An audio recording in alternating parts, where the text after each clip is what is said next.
جو انشاءاللہ آپ کو اسی پروگرام کے اندر میں آپ کو دعائیں بتائی جائے گی، اس کو لکھ کر ہم انشاءاللہ پیش کرنے کی کوشش کریں گے اس کے ترجمے کے ساتھ۔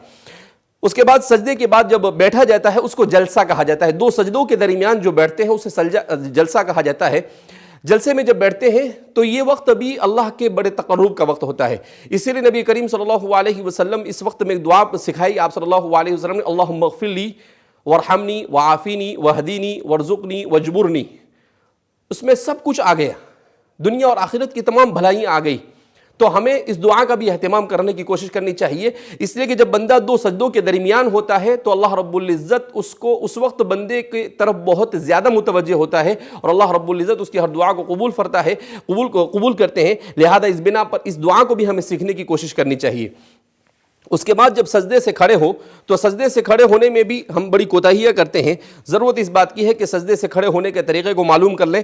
اس طرح سے سجدے سے کھڑے ہو،